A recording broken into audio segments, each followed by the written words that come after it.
Welcome to Real Estate Success DFW, the podcast where top producing agents from Dallas Fort Worth come together to share their stories and strategies behind their success. I'm Shaune Corbett, your host, and with over 300 million sold in the local real estate market and the honor of being best of B multiple times, I know what it takes to make it in this market. Each episode, we're going to dive into the world of real estate, learning from the very best in the industry. If you're ready to level up your game, you're in the right place. Let's get started. Hey everyone, Shaune Corbett here with Real Estate Success DFW, and I have Brian White with me. Hey Brian, how are you? I'm good, how are you? I'm doing spectacular. If you have not heard of Brian White, that means you probably have not sold real estate in Dallas Fort Worth, because he is just that famous. Brian is actually not far from me. We both live in the Flower Mound area, it's a little farther north, and we've actually not directly interacted with a lot of things. We've done indirect. And the last year, I've run into Brian several times now, and I thought he would be a really good guest on my show here. And the objective is that he's really open, he's candid, he shares everything that he can do to help other agents. And I think most agents really appreciate his sincerity and his transparency. So thank you for jumping in with me, Brian.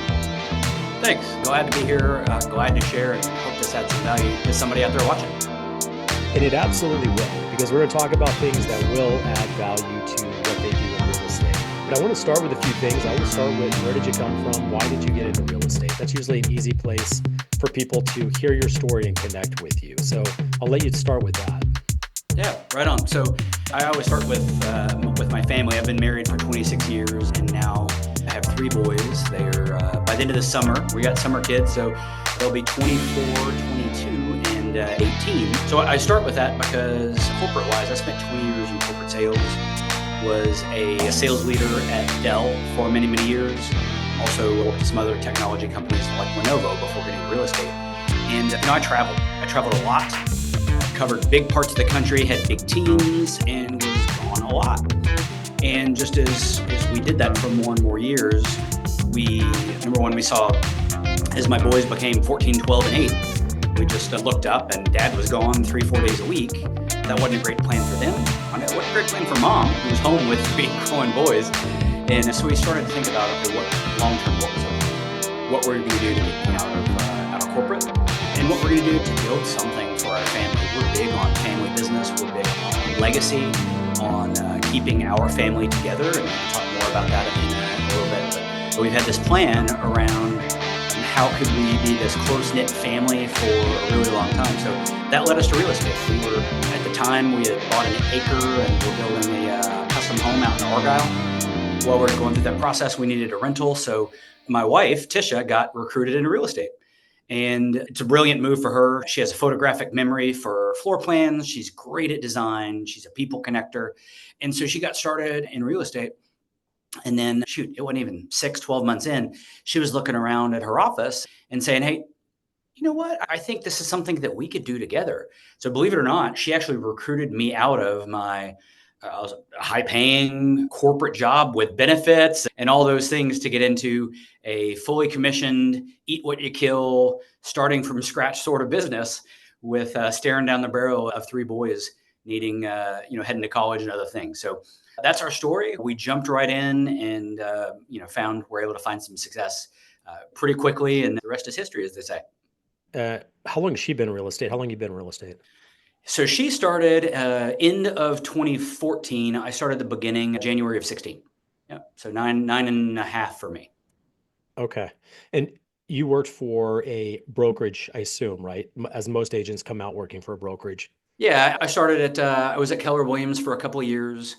Started there, was on the leadership council there, was able to teach classes. Really within 6 to 12 months of being in the business, was leading, and then made the transition to EXP, where I am now. I have been happy here since February of 18. Okay. Do you have, in the process of selling, we're not going to spend too much detail, I think, on the retail side and what your target is, but I always like to know if you could identify kind of a target client. Is there a particular niche or avatar that really resonates with you guys, have high conversions with? Yeah, that's a great question. So I think most of us resonate most closely with folks like us. So, I'm in my early 50s. I've got kids that are either in college or headed towards college. So, kind of, that's our avatar. We're looking for the affluent home buyer. They've probably bought 2 or 3 homes. Many of them are either looking for their trophy home, right? They finally reached that spot where they want to build that custom home. They want to move up and really, it's a trophy. It's a show of accomplishment. It's the reward for the work that they've done over the last 20 or 30 years. Increasingly, what we're seeing is 2 things. That same group of people, maybe folks that are 10 or 15 years ahead of them, are downsizing. But we're also seeing a number of people with kids that are buying their first home, and many of them are actually those people are actually contributing in some way to that. So they're providing advice, certainly, but in a lot of cases, they're providing a down payment. That's the real down payment assistance. I mean, we can talk about the governmental programs, but the real down payment assistance is when parents make provide a gift of some kind to help kids get started. Okay. And I know that you haven't mentioned it yet, but I know your son has actually joined you guys. Yeah. Saw your post, and obviously I've met him in person. He actually came to an event that you and I did together, and you actually led the training class for me. So tell me Yeah. So about that how's that looking? What's the transition been like for that? Yeah, it's great. So I mentioned earlier this idea of family business. And one of the things from the time we got started, we cast a vision for keeping our family together. I'm an only child. My wife has 4 brothers from different marriage combinations, but they're all over the country. So we decided many, many years ago that it was important to us to try to keep our family as close together as possible. So obviously we can't require that. There's nothing you can do to make your kids do things, particularly as adults. But what we wanted to do is create opportunities. So we've been talking about that for many, many years. My middle son Dylan recently got married. He got married back in April and got licensed just a few weeks before that. So what he's been doing is he's been working for us as an ISA. So he's been making phone calls. I've got a big database. Well, big is relative. I have 8,000 buyers and sellers in my database. Some people have dramatically more than that, and some people will think that's a big group. So what he's been doing is just making database calls to them, and super excited for him. After I think 6 weeks or so in, he got his first buyer pre-approved on Friday. So he set a number of appointments for me. This is a particular one that we just decided to let him move forward with, and I'm looking forward to helping him. It's been a lot of fun. It's been a lot of work, but it's been a lot of fun. Yeah, yeah. The opportunities are limited today, unfortunately. There's just not as many as we normally would see Yeah, in a more traditional market. As they always say, you just got to pivot, right? that's exactly right. And the thing so I'm coaching him, and I've got him started in as an ISA for 2 reasons. Say what One, ISA stands for. yeah, inside sales agent. Okay. So it's an inside sales rep. When I go back to my career at Dell, I started as an inside sales rep. Lots of sales teams have somebody inside that all they do is try to create some conversations. So he does that for 3 hours a day. And I wanted him to start doing that for 2 reasons. Number one, I've got those 8,000 people, and I don't know a lot of them. Most of those are going to be in the have not met category. So he's calling and dialing for dollars, so to speak, and look for opportunity. That's one. He is going to create opportunity. He set some appointments for me. It's great. The second, though, is there really is there really is no better training environment than just time on task. And he's doing a lot of phone calls. He is having a lot of conversations. And I complimented him this morning because the truth is, when he started, the conversations were bad. His vocal tone was bad.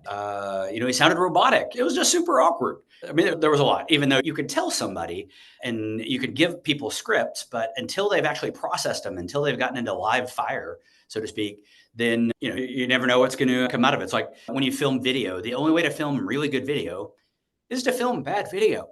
That's the only thing you can do. You got to get started with it, and you do some really bad work and you see it and you hear it and you're like, that's really not very good. So how do I get better at it? Well, there's a couple of ways. Number one is more reps. The other is, nowadays there are a lot of tools. I coach with Tom Ferry, and his organization actually has an AI tool. They've loaded all of the coaching, all of the many, many hours of Zooms and training and all sorts of stuff into that. So he actually trains several times a week on our AI app, and it'll role play with you. You can do that in ChatGPT. It just doesn't have as much and some other tools. They just may not have as much direct experience, but you could tell it, hey, I'm making calls on this kind of call, and have it role play with you. So he trains on live fire. He trains on, role play with an app. And then fortunately, I'm in the room much of the time and can hear him and can encourage him, and also encourage him to get better with some tips. So it's been a lot of fun. Good for him. So we always use the military term time and grade, right? Yeah. Yep. Because there's this instant gratification society that we live in. And even when I was an employer, I was VP of HR for about 10 years. And we would have our employees would come up to us after like 6 months. Hey, when do I get a raise? When do I get promoted? I'm like, you got to have enough time and grade, as the term we Yeah. would use, in order for us to know that you are set and ready for the next step or the next level. We don't just give you clients today. Yeah. We need you to fail, and failing upwards is always a good thing, right? I mean, that's kind of It the is. idea, is that we got to have some failures to know what not to do in order to get better about how we do things and say things, and anything in that space. I mean, you've just got to have that experience. Yeah. And It's like you the, and the I, right? other, I mean, we've done real yeah. estate for so long, we're comfortable having these conversations. When we get thrown curveballs, we can normally get them back on track. Or when I'm doing podcasting, my first few Yeah. interviews are terrible. I didn't know how to talk Yeah. to my guest or to draw out information. You just Yeah. got to keep practicing and staying with it.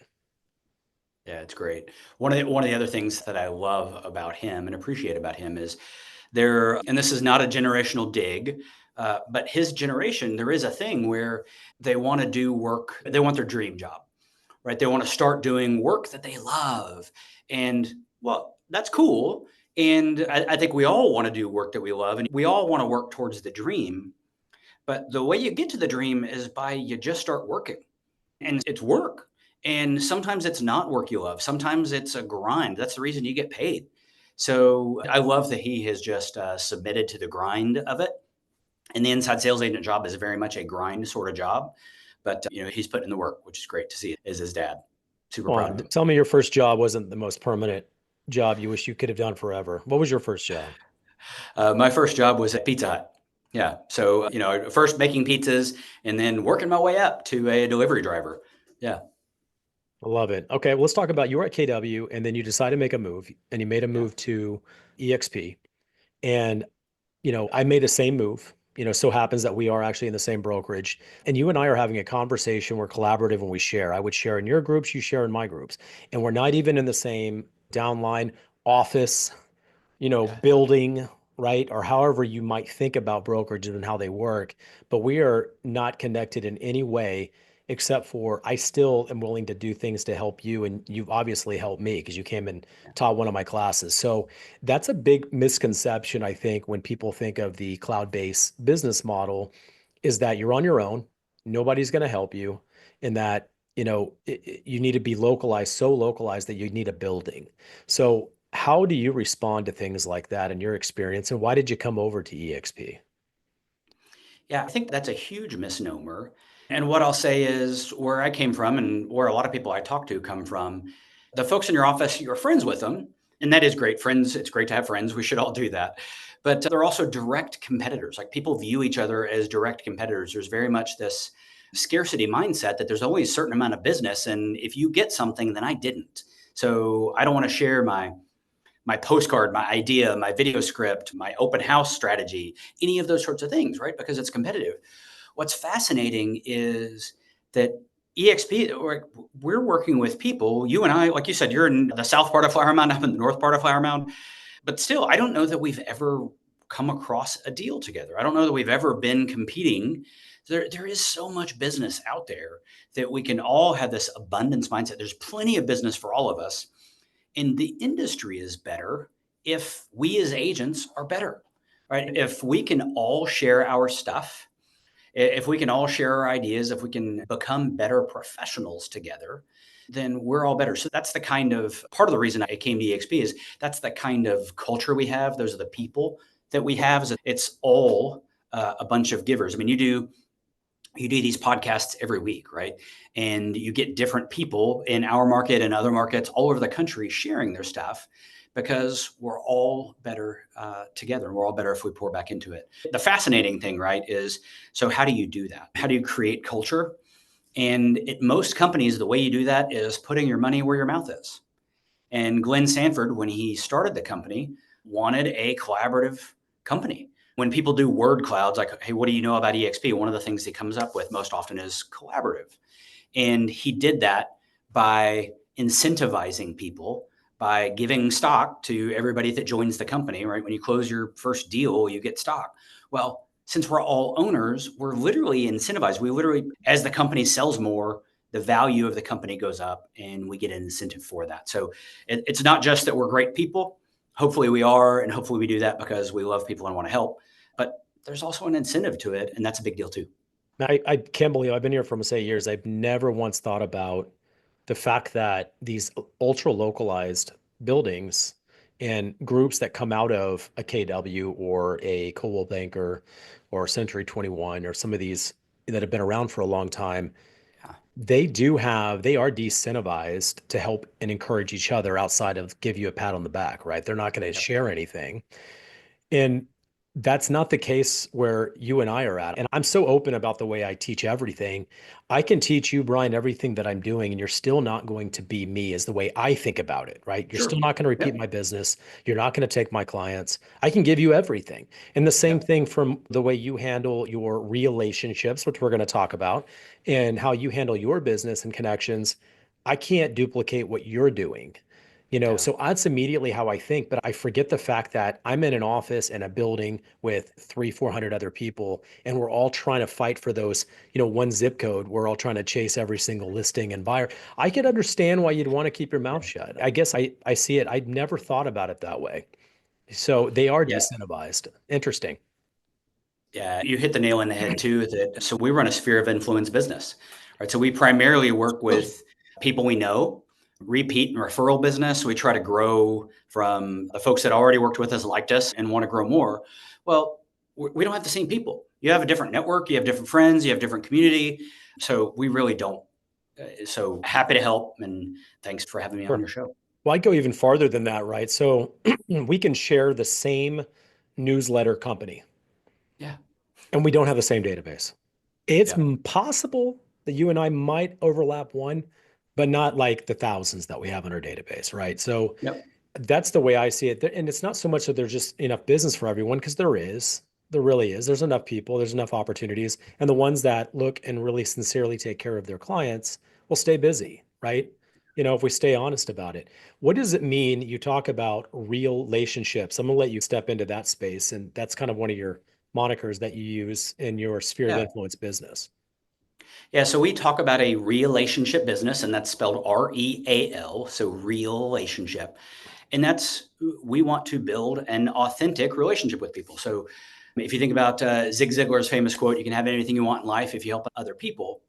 Well, somebody this last year really challenged me on that, and I thought it was awesome because so often, like if you go into it thinking, "Hey, cool, I want to get what I want, so how many people can I help?" Well, that's still a transactional relationship. You're still helping people because you want to get something out of it. So the relationship is about how do we make that transition to, hey, I'm going to give first. Hey, how can I help you? I'm going to go help everyone I possibly can. I'm going to go build relationships, real relationships where I actually know them, where I know their name, I know their spouse, I know their family, I know what they do for a living. Hopefully, I know their birthday, their anniversary, what they like, all of those things. Like you actually get to know them. You know, when their kid broke their arm, and you remember to follow up 2 or 3 weeks later to see how that's healing and if they're going to get back on the baseball field and all of that. So you build a real, authentic relationship with people because you care, because you're concerned about them. You want the best for them. You're loving them. And if you could do that, and you don't have to do that with you can't do that with 8,000 people, right? So find your people, and you've got a small group of people that you could do that at a really deep level. And you've got a little bit larger group that you're consistently keeping up with. And then you've got kind of that outer layer that you're just checking in on a regular basis, but still doing your best to really love them, pour into them, and know what's going on in their life. So relationship is all about, it's all about being authentic. It's also all about, man, in business, in the real estate business in particular, everybody and their dog is lined up to sell you leads. I mean, we get calls every single day. We get texts every single day. And it seems like everybody is lining up to how do you beat Zillow, right? That's the big target, right? Well, the only thing that big data can't displace, the only thing that Zillow can't displace and AI can't displace is the relationship.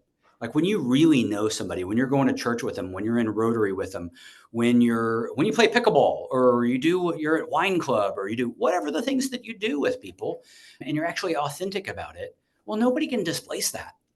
And by the way, along the way, you enjoy the heck out of your life, right? You've got a most amazing, abundant life because you're spending all your time giving and caring about other people. Just before I got on this, I got a text from somebody that is not a particularly close friend. We know each other through church. We're not buddies, but reached out and wanted to talk about becoming an entrepreneur and what did that look like and getting out of corporate world. Where awesome. So I get to go do that and share with him and hopefully help his life. And I don't know if there's anything that I could possibly get in return for that. But if you do that consistently enough for other people, it can't help but come back and bless you.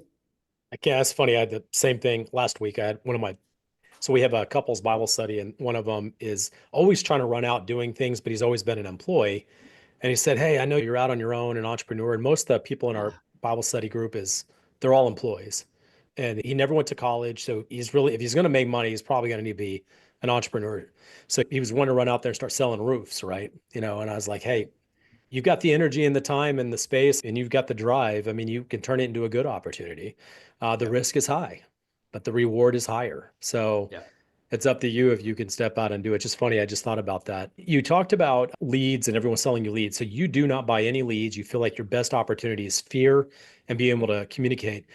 I want to talk a little bit about that because that's a space that I really like to focus on for agents, and Yeah. especially anything we can do to grow our business without spending money. And there's countless, there's unlimited, there's all kinds of things we can do without spending money. And you are defining groups that you connect with, and you have some that you would call and it wouldn't be weird for you to call, right? Yep. And ones that maybe you would say, hey, let's do coffee. I haven't talked to you in a while. And that would not be weird either. You gave three groups distinctively. So let's talk about I call them cheerleaders, meaning of all the referrals you get on the year, there's only a small group that'll probably give you more than half of them Yeah. because they think about you all the time that way. Yep. How many do you think would be a good number in that space where we can call, we can meet with, we can connect with, and that's a more intimate relationship, maybe invite them to things? Yeah. How many do you think would be a fair number to put in that space? Yeah. So I've got my people broken down into three groups. And so I use Jesus as an example. And Jesus had 12 disciples. So I've got 12 people that I'm talking to every week. Like I am all up in their business. They are all up in mine. Like we were talking and really spending like lots of time together. Then he had a second group that was 70.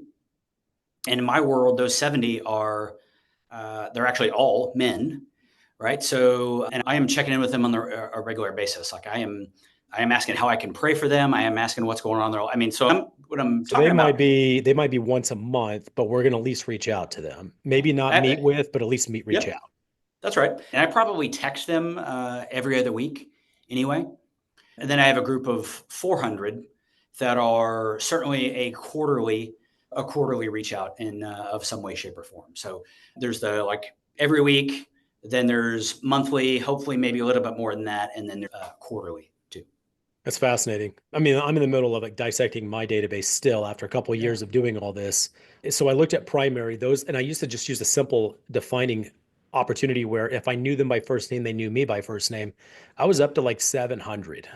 Okay. Yeah. That's And I realized, okay, I can't connect directly deeper with 700 people. It's not happening. yeah. Yeah. So I just dissected my database. I went through every one of my primaries and I moved every one of them to my secondary is how I define mine. Secondary means they get newsletters, probably going to send a text or a connection every once in a while, but I'm not going to be, directly trying to meet with them or do anything beyond that. And I got it down to about 60. Okay. Yeah. And it's Yeah. funny, and as I was going through it, because I have husband and wives on there, right? So that might count as Mhm. two. And I started thinking about it. Well, I'm not going to do coffee with just the wife. I'm just not going to Yep. do that. Yep.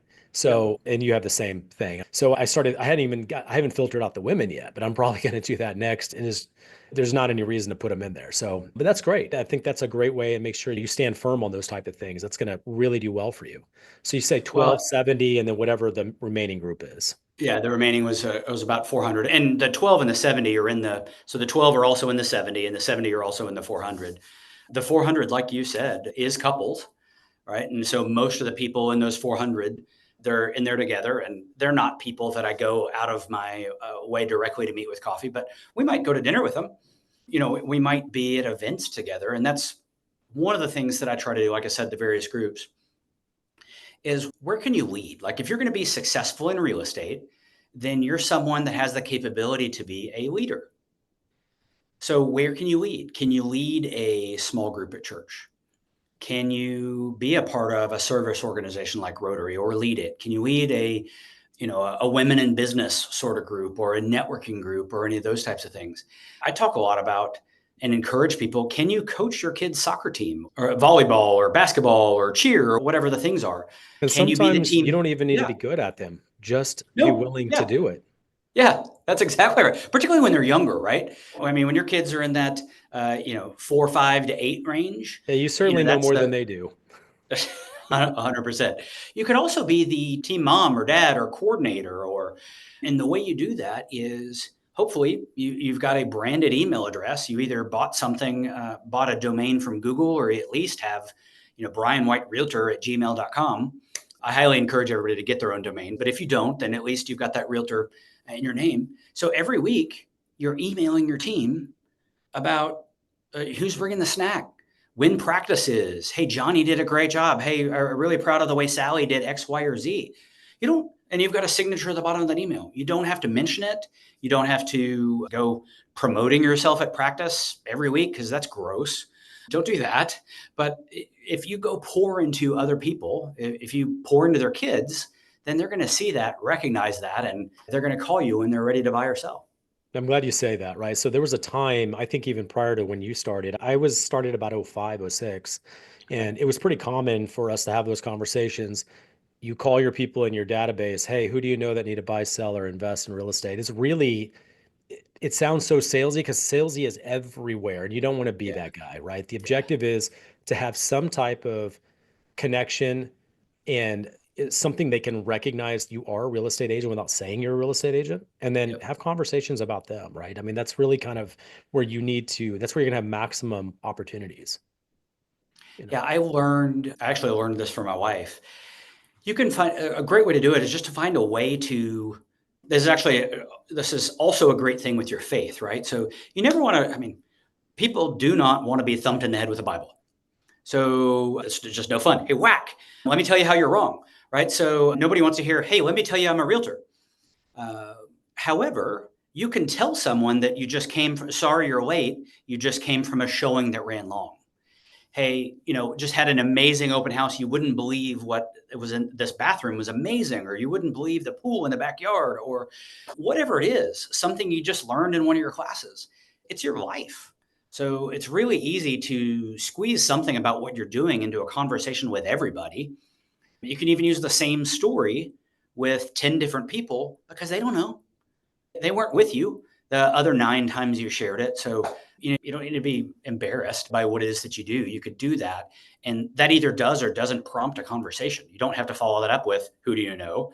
A lot of times they'll take the bait. People like talking about real estate. So most of the time, if you mention something like that, they'll, oh, where was the house? Oh, what was going on? Oh, tell me about that. Hey, how is the market? And you end up in those kinds of conversations. All right, let's talk about podcasting. Yeah. Okay.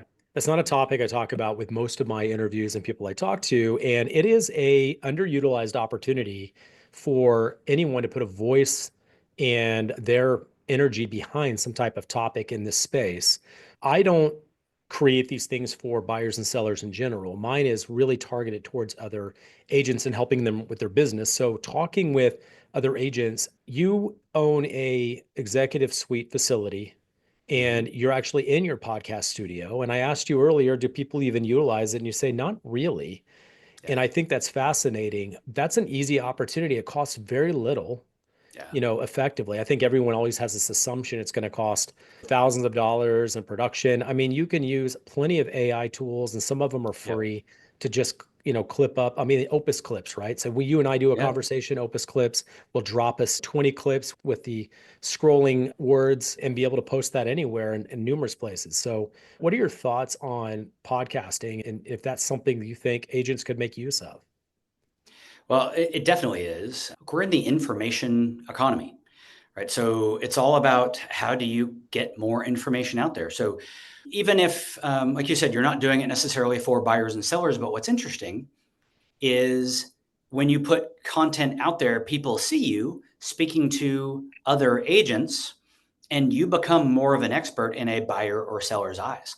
So if you're then a trainer of other agents, are you more qualified than folks who are not training other agents? Sure. Right. So the more content that you get out there, the more they see you, the more places you are. And then frankly, the more with podcasting, with content on YouTube, as an example, you're more searchable. So you're more searchable for that direct topic, but you're also just more, you have more authority. Increasingly, that's becoming a thing in AI search as well. But having more authority on whatever topic you're selling, you're talking about is super valuable. So you could do that directly by doing the podcast itself or just doing lives on Facebook. You can then record that and package that as podcasts and have it syndicated onto Apple and Spotify and all the other ones. You could post it to YouTube, right? That's all the same piece of content. And you create it once and then you cut it up with Opus clips. You could take the text now, right? So Zoom now does transcripts. And you could take the transcripts and that can turn into blog content. You Yep, could cut for sure. quotes out of it and become quote cards on social and all that stuff. And apps like Opus Clip do a lot of that for you. So it's not like you have to go spend hours or hundreds of dollars on editors. So it's a great way to multiply content. It's a great way to increase your authority. Yeah, I mean, it's funny. As long I've been doing it for so long, to me, it's really not that challenging. But I mean, I know I'm much farther ahead in this space than most. But like you said, you create, even if you just had a restaurant owner come in, if you want to be ultra localized, Yeah. say, hey, I'm doing a podcast. You want to stop by for 15 minutes? I'm going to ask a few questions about your business. We'll clip it all up, make it look nice and sharp, and then I'll post it and I'll tag you. You could do one of those, once a week, and then do something else once a week, and then bam, you're not even an hour and a half into it, totally invested into it. It doesn't Yeah. take much time. Yeah. I'll share a little inside baseball with people. And that's when Shaune schedules these, right? He's got a Calendly link. So he's like, hey, let me share the Calendly link with you. And here are some questions. So, hey, help me with some questions that might be helpful for you to talk about, right? That way it edifies the guest because it's going to make them look better. Hey, what do you like to talk about? What's going to make you look good? Cool. How many times did he have to put that Calendly together?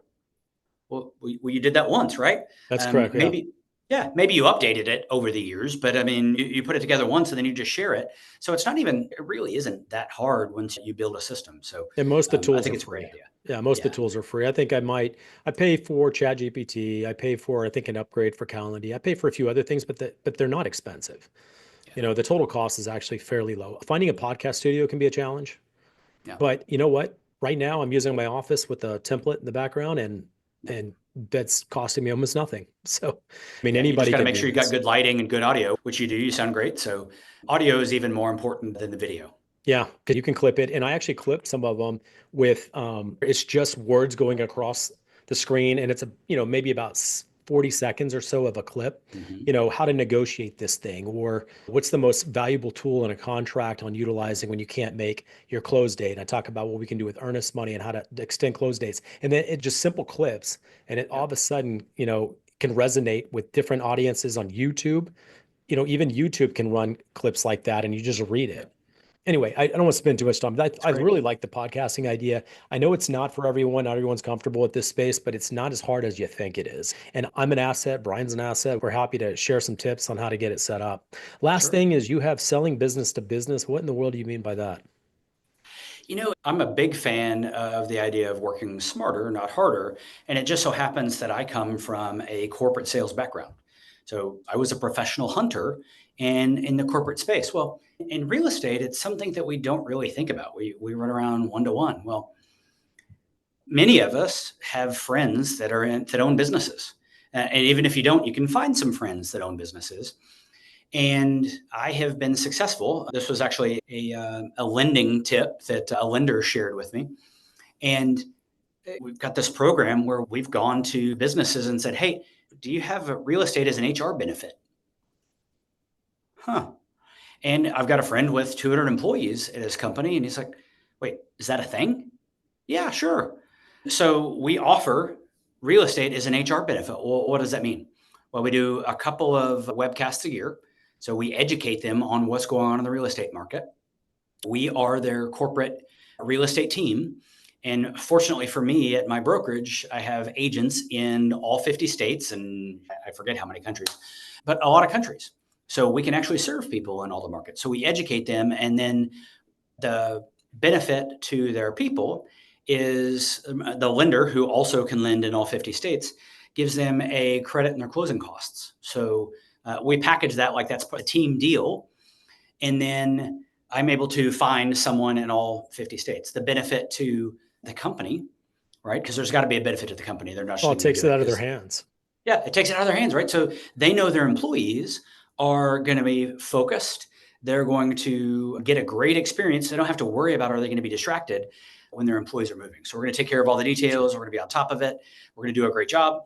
And by the way, they're going to love you even more because you introduced them to a great agent that took great care of them. So Well, and you they can make a save money. turnkey experience. And for those that have opportunities like that, most corporations, when they take an employee from one place to another, one of the options is, if you have to be competitive, is say, okay, great. What do you offer in cost to do that? $5,000. Well, I'll bet you and the lender can come up with that as an alternative for them 100%. to lock in the deal with you. And now the employer looks like a hero because they have money allocated within the sale to cover the cost to move, and they can offer that to the employee. So everybody kind of wins.